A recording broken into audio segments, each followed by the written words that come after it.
अर्पित राय बरेली की एक कॉलोनी में रहता था। उसके घर में थी उसकी पत्नी गीता और जवान बेटी मायशा। अर्पित कार के पार्ट्स बनाने वाली एक कंपनी में काम करता था।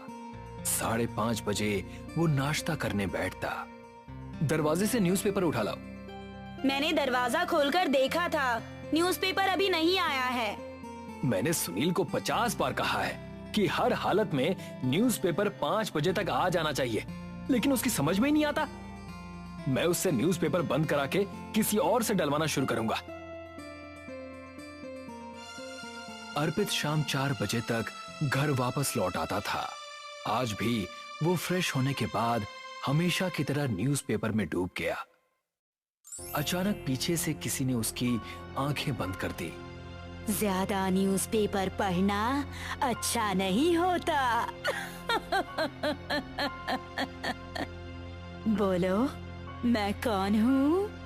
मायशा, क्यों पापा को परेशान कर रही हो? ओफो, आपने तो सारा मजा ही खराब कर दिया।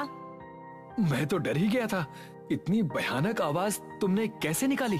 मुझे कॉलेज में हॉरर स्टोरी टेलिंग में फर्स्ट प्राइज मिला है। ये तो बहुत अच्छी बात है। क्या अच्छी बात है इसमें? ये फालतू के काम करके क्या तुझे कोई नौकरी मिलने वाली है? और क्या, इससे नौकरी भी मिल सकती है और अच्छे वॉइस ओवर आर्टिस्ट की बहुत डिमांड है आजकल। तभी किसी ने दरवाजा खटखटाया। दरवाजा खोलो अर्पित गुप्ता, वरना मैं छत से अंदर आ जाऊंगा।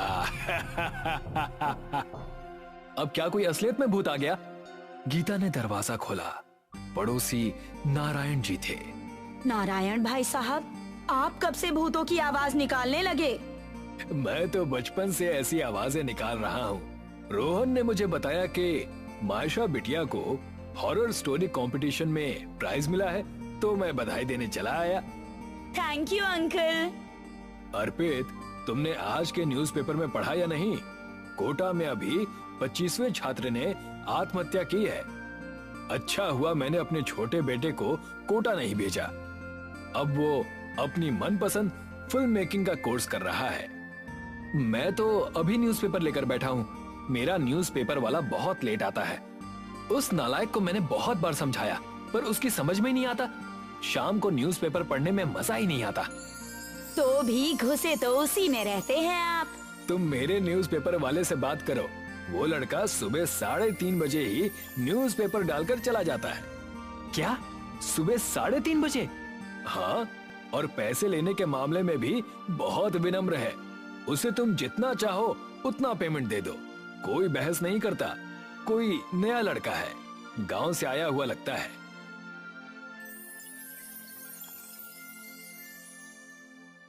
अगले दिन अर्पित रात में 3 बजे उठकर सड़क पर खड़ा हो गया और न्यूज़पेपर वाले का इंतजार करने लगा। अचानक हवाएं तेज हो गईं, आंधी जैसे चलने लगी। लगता है मौसम खराब होने वाला है। हवा में उड़ते हुए एक न्यूज़पेपर अर्पित की तरफ आया। न्यूज़पेपर ने अर्पित के चेहरे को पूरा लपेट लिया। अर्पित का दम घुटने लगा। तभी किसी ने न्यूज़पेपर को अर्पित के चेहरे से हटाया। सामने एक लड़का खड़ा था। क्या आपको ही न्यूज़पेपर चाहिए? नारायण अंकल ने बताया था। हाँ, मुझे ही चाहिए।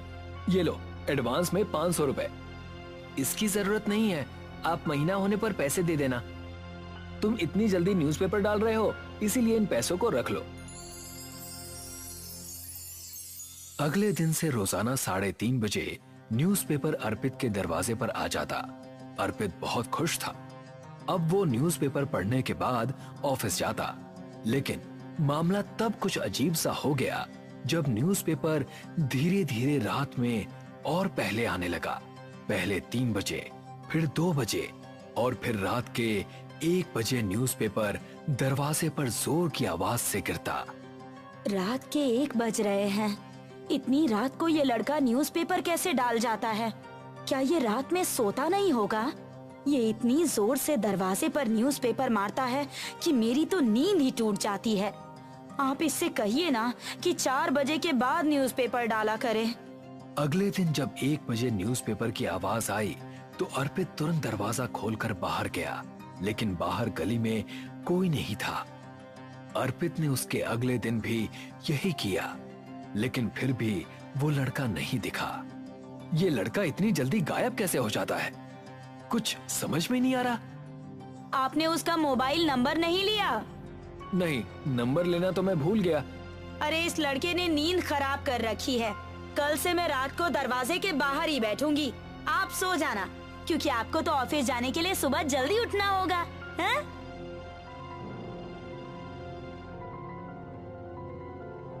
अगले दिन गीता दरवाजे के बाहर बैठ गई। 1 बजते बजते उसकी आंख लग गई। अचानक न्यूज़पेपर तड़ाक से गीता के मुंह पर आकर लगा, तब वो घबरा कर उठ बैठी। उसने देखा गली में एक शैतान हंस रहा है।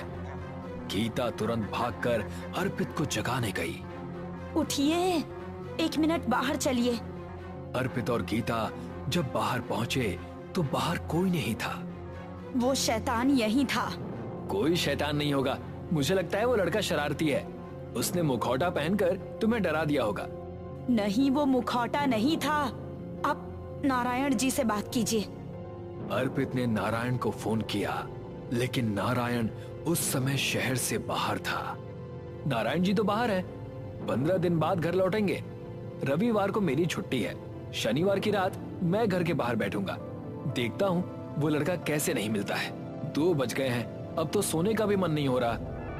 गीता बेड पर लेट गई और अर्पित उसके सामने चेयर पर बैठकर अखबार पढ़ने लगा। गीता को अखबार में शैतान का चेहरा दिखाई दिया। शैतान के हाथ अखबार से बाहर निकले और उसने गीता के पैर पकड़ लिए। गीता चीख पड़ी, क्या हुआ? अखबार में शैतान था, उसके हाथ बाहर निकले थे। तुम्हारा दिमाग खराब हो गया है? मैं यहीं बैठा हूँ, मुझे शैतान दिखाई नहीं दिया और तुम्हें दिख गया। तुम्हारी नींद ठीक से पूरी नहीं हो पा रही है, इसीलिए इस तरह के वहम तुम्हारे दिमाग में पैदा हो रहे हैं।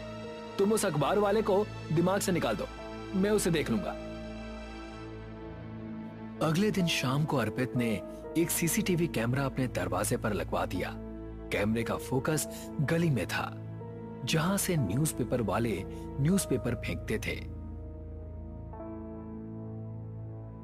अगले दिन ऑफिस जाने से पहले अर्पित ने सीसीटीवी फुटेज चेक की। वीडियो में बिना सिर का एक धड़ अखबार डाल कर गया। देखिए, ऐसा दृश्य कभी आपने देखा है क्या? लेकिन ये शैतान तो नहीं है। शैतान नहीं है, लेकिन इसका सिर कहाँ गायब है?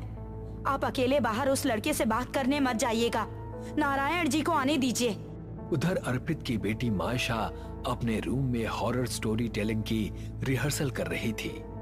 पीटर और गरिमा अपने बेसमेंट में गए। वहाँ एक बक्सा रखा हुआ था। बक्से का ढक्कन ऊपर नीचे हो रहा था। पीटर और गरिमा डरते डरते बक्से के पास पहुँचे और उन्होंने ढक्कन उठाया। वहाँ पर एक भयानक चुड़ैल खड़ी हुई थी और वो चुड़ैल बोली, मुझे तुम दोनों का सिर खाना है। मायशा के कमरे में एक बक्सा रखा हुआ था। उस बक्से का ढक्कन ऊपर नीचे होने लगा। मुझे बाहर निकालो, मुझे भी कहानी सुननी है। लगता है पापा इस बक्से के अंदर छुप कर बैठे हैं। और मुझे डरा रहे हैं। मायशा ने बक्सा खोला तो शैतान खड़ा था।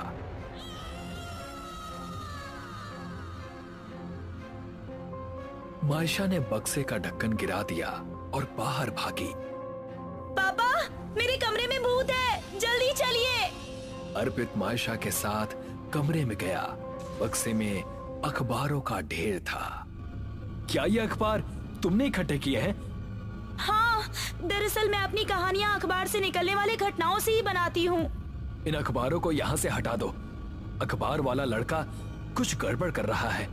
कुछ दिन हमें सावधान रहना होगा। अर्पित और गीता ने कुछ दिन न्यूज़पेपर उठाए ही नहीं। न्यूज़पेपर 1 बजे ही दरवाजे पर आता रहा, लेकिन एक रात अर्पित और गीता को उठना ही पड़ा, क्योंकि उस रात लगातार दरवाजे पर न्यूज़पेपर लगने की आवाजें आ रही थी, जैसे एक नहीं कई सारे न्यूज़पेपर फेंके जा रहे हों। ये क्या हो रहा है? अब तो मुझे बाहर जाना ही होगा। आप ये लाठी ले जाओ, इससे भूत का सिर तोड़ देना। अर्पित लाठी लेकर रोड पर गया, लेकिन शैतान तेजी से भाग गया। इस न्यूज़पेपर वाले ने तो नाक में दम कर दिया है, चैन से सो भी नहीं पा रहे हैं। काश मैं जल्दी न्यूज़पेपर पाने के चक्कर में पड़ा ही ना होता। घर में जाकर अर्पित ने गीता से कहा, कुछ दिनों के लिए हम लोग भी किसी होटल वगैरह में चलते हैं। जब नारायण जी वापस आएंगे तो हम भी वापस आ जाएंगे। अर्पित का परिवार कुछ दिनों के लिए घर से बाहर चला गया। कुछ दिनों बाद वो लोग वापस लौटे। दरवाजे के आगे अखबारों का ढेर लगा हुआ था। उसी दिन अर्पित ने नारायण से बात की। तुम चिंता मत करो, वो लड़का पकड़ में आ जाएगा। अर्पित और नारायण ने 2 आदमियों को कुछ पैसे दिए और उनसे कहा, एक 20-22 साल का लड़का न्यूज़पेपर डालने आता है। वो रात में 1-2 बजे के करीब आएगा। तुम दोनों उसे पकड़ लेना और फोन करके हमें बुला लेना। दोनों आदमी रात में कॉलोनी के गेट पर खड़े हो गए। 1 बजे न्यूज़पेपर वाला लड़का आया। सुना, तुम यहीं रुको, हमें तुमसे कुछ काम है। लड़का शैतान में बदल गया और उसने दोनों आदमियों की गर्दन उठाकर उन्हें हवा में उछाल दिया। अर्पित अपने घर फोन आने का इंतजार कर रहे थे। उनके गेट पर जलता हुआ न्यूज़पेपर आया। अर्पित का दरवाजा खुला हुआ था, उसके पर्दे जलने लगे और घर में आग लग गई। मैं आग बुझाती हूँ, आप रोड पर जाइए। अर्पित और नारायण रोड पर पहुंचे और उन्होंने शैतान को पकड़ लिया। बोलो, तुम कौन हो और क्यों हमें परेशान कर रहे हो? शैतान एक लड़के की आत्मा में बदल गया। मेरा नाम आकाश है। 10 साल पहले मैं इस कॉलोनी में न्यूज़पेपर डाला करता था। उस समय इस कॉलोनी में एक अधिकारी रहता था, जिसके घर में न्यूज़पेपर डालने जाता था। मैं कोशिश करता था कि अधिकारी के घर में 5 बजे तक न्यूज़पेपर दे आऊं, लेकिन कभी कभी मुझे देर हो जाती थी। जिस दिन भी न्यूज़पेपर लेट होता, उसके अगले दिन अधिकारी मुझे बहुत डांटता। एक दिन मेरी उससे लड़ाई हो गई। उसने मुझे थप्पड़ मारा तो मैंने उसे कुछ गालियां बक दी। अधिकारी बहुत गुस्से में आ गया और उसने गला दबाकर मेरी हत्या कर दी। किसी को पता न लगे इसीलिए वो मुझे चुपचाप जाकर नदी में फेंक आया। मैं उस अधिकारी को मार चुका हूं और अब उन लोगों को परेशान करता हूं जो जल्दी न्यूज़पेपर पाने के लिए पागल रहते हैं। लोग न्यूज़पेपर वालों की परेशानियां नहीं समझते। न्यूज़पेपर वाले रात में उठते हैं, फिर न्यूज़पेपर लेने प्रेस तक जाते हैं और फिर घर घर बांटते हैं। उनकी नींद टुकड़ों में पूरी होती है, लेकिन अखबार पढ़ने वालों को तो बस टाइम पर न्यूज़पेपर चाहिए। मुझे माफ कर दो, मैं जल्दी न्यूज़पेपर पाने के लिए कुछ ज्यादा ही संवेदनहीन हो गया था। मैं अपने पुराने न्यूज़पेपर वाले से ही बात कर लूंगा, लेकिन मेरा पीछा छोड़ दो। उस दिन के बाद से लड़के का भूत कभी दिखाई नहीं दिया। विहान एक दूसरे से बहुत प्यार करते हैं और एक दूसरे से शादी करना चाहते हैं। दोनों के घर वालों को भी ये रिश्ता पसंद है, इसलिए दोनों बहुत खुश हैं और शादी की तैयारियों में लगे हुए हैं। स्वाति विहान को देखकर गुनगुनाने लगती है, मिले हो तुम हमको बड़े नसीबों से, चुराया है मैंने किस्मत की लकीरों से। तुम मिले दिल खिले और जीने को क्या चाहिए। मुझे तो लगता है भगवान ने हम दोनों को एक दूसरे के लिए ही बनाया है। मुझे भी यही लगता है, पर क्या हम दोनों शादी करने से पहले एक दूसरे को जानने के लिए 1 महीना साथ में रहें? हाँ, ये ठीक रहेगा। एक दूसरे को सही से जानने के लिए एक दूसरे के साथ वक्त बिताना जरूरी है। तुम कोई गेस्ट हाउस देख लो, मैं घर वालों से बात कर लेती हूँ। विहान एक गेस्ट हाउस में रूम बुक करता है और स्वाति के साथ वहाँ रहना शुरू करता है। वैसे तो गेस्ट हाउस एक बहुत ही सुनसान जगह पर है, पर गेस्ट हाउस के पास में ही एक बहुत बड़ा जू है। अरे वाह, तुमने तो बहुत ही खूबसूरत जगह ढूंढी है। अब इतनी खूबसूरत लड़की के साथ रहना है तो जगह भी खूबसूरत देखनी पड़ेगी ना। तुम बातें बहुत अच्छी कर लेते हो। जिंदगी भर मुझे इसी तरह अच्छे से रखोगे ना? हाँ हाँ, क्यों नहीं, बस तुम मेरा साथ कभी मत छोड़ना। स्वाति और विहान दोनों एक दूसरे के साथ रहना शुरू करते हैं और एक दूसरे को जानने की कोशिश करने लगते हैं। दोनों घूमने के लिए जू में जाते हैं। अरे वाह, कितने प्यारे कबूतर हैं। मन तो करता है कि इनको अपने साथ ही ले जाऊं। प्यारे हैं, इसीलिए किसी की नजर लग गई है इन्हें साहब। मतलब हमारे कबूतरों को। कल से कई सारे कबूतर गायब हो गए हैं। अरे यहीं कहीं होंगे, आप खामखा इतने परेशान हो रहे हैं। नहीं साहब, बहुत ढूंढा हमने पर कहीं नहीं मिले। आज तक कभी भी इस तरह से कबूतर गायब नहीं हुए थे, सिवाय तब के जब इस जगह पर एक प्रेत आत्मा का प्रकोप हुआ करता था। प्रेत आत्मा? ये क्या बकवास है? आज के इस मॉडर्न जमाने में भी आप इन सब चीजों में बिलीव करते हो? जब अपनी आंखों के सामने से जानवर गायब होता देखिएगा ना, तो आपको भी भरोसा हो जाएगा मैडम। स्वाति और विहान जू में घूमने के बाद अपने रूम के लिए निकल पड़ते हैं। रात काफी हो चुकी है, इसलिए दोनों ही घर पर आने के बाद गहरी नींद में सो जाते हैं। दूसरी तरफ चौकीदार को जू में एक काला साया घुसता हुआ दिखाई देता है। कौन है वहाँ पर? मैं पूछता हूँ, कौन घुसा है इतनी रात को जू में? वो साया चौकीदार की बात को अनसुना करके सीधे कबूतर खाने की तरफ चला जाता है और वहाँ से कबूतरों को निकाल कर खाने लगता है। तभी चौकीदार वहाँ पर आ जाता है। चौकीदार देखता है कि वो किसी औरत का साया है जिसके लंबे धारदार दांत हैं। वो अपनी टॉर्च से उस साए पर लाइट मारता है और जोर से चिल्लाता है, छोड़ दो कबूतरों को, नहीं तो मैं अपनी लाठी से तुम्हारी गर्दन तोड़ दूंगा। मैं कहता हूँ छोड़ दो। वो चुड़ैल जब कबूतरों को नहीं छोड़ती तो वो अपनी लाठी से उसके सिर पर वार करता है। यहाँ पर हो रहे शोर शराबे से गेस्ट हाउस की लाइट जल जाती है, जिसे देखकर वो पिशाचिनी वहाँ से भागने लगती है और वो गेस्ट हाउस की तरफ भाग जाती है। चौकीदार उसके पीछे पीछे गेस्ट हाउस तक पहुँच जाता है और विहान का कमरा खटखटाता है। उठ जाइए साहब, आपके रूम में खून पीने वाला पिशाच घुस गया है। चौकीदार की आवाज सुनकर विहान उठकर बाहर आता है। कहाँ है पिशाच? रूम में तो मेरे और स्वाति के अलावा और कोई नहीं है। लगता है आपको कोई गलतफहमी हुई है। नहीं साहब, मैंने अपनी आंखों से देखा है, वहाँ कोई औरत जैसा ही था। कहीं आपकी होने वाली बीवी तो। तुम पागल हो गए हो क्या जो इस तरह की बातें कर रहे हो? स्वाति प्योर वेजिटेरियन है और वैसे भी उसने 1 महीने का व्रत रखा है मेरे लिए। अब बोलने से पहले थोड़ा सोच तो लिया करो। इन दोनों की बातें सुनकर स्वाति बाहर आ जाती है। चौकीदार उसको शक की नजर से देखता है। आप प्लीज यहाँ से चले जाइए, वैसे भी रात बहुत हो चुकी है। हम कल आकर आपसे मिलते हैं। चौकीदार वहाँ से चला जाता है। विहान और स्वाति अपने कमरे में सोने के लिए चले जाते हैं। रात बहुत हो चुकी है, इसलिए चारों तरफ घोर अंधेरा छाया हुआ है।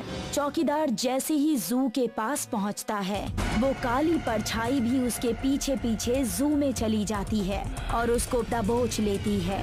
छोड़ो मुझे, छोड़ दो, मैंने क्या बिगाड़ा है तुम्हारा? मुझे मत मारो। वो पिशाचिनी चौकीदार के गले पर अपना नाखून गड़ा देती है। अगले दिन सुबह चौकीदार की लाश पर मक्खियां भिनभिनाती हुई मिलती है। बाप रे, इस बेचारे का क्या हाल कर दिया किसी ने।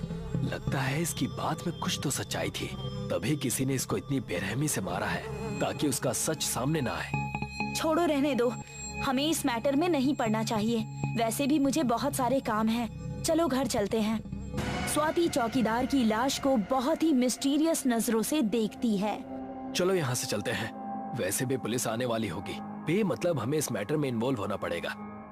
विहान और स्वाति वहाँ से चले जाते हैं, पर अब स्वाति के बिहेवियर में कुछ बदलाव आ जाते हैं। वो खाना खाना छोड़ देती है। ये देखकर विहान को स्वाति पर शक हो जाता है। वो एक रात सोने का नाटक करता है और देखता है कि स्वाति रात को उठकर कहीं जा रही है। उसका पहनावा और शरीर पूरी तरह से बदल चुका है। उसके दांत लंबे हो चुके हैं और वो जू की तरफ जा रही है। विहान पुलिस को कॉल करके सब कुछ बताता है और स्वाति का पीछा करता है। रुक जाओ स्वाति, तुम इतनी रात को कहाँ जा रही हो? मैं विहान हूँ, क्या तुम मुझे सुन पा रही हो? स्वाति का बदला हुआ रूप जू के अंदर घुसता है, पर तभी विहान बीच में आ जाता है और इस पिशाचिनी को रोकने की कोशिश करता है। रुक जाओ स्वाति, मैं तुम्हें किसी जानवर को नुकसान नहीं पहुंचाने दूंगा। हट जाओ मेरे रास्ते से, नहीं तो मैं तुम्हें भी मार डालूंगी। तुम ऐसा नहीं कर सकती, मैं तुम्हारा होने वाला पति हूँ, तुम मुझे नुकसान नहीं पहुंचा सकती। मैं काला जादू की सिद्धियां पाने के लिए कुछ भी कर सकती हूँ।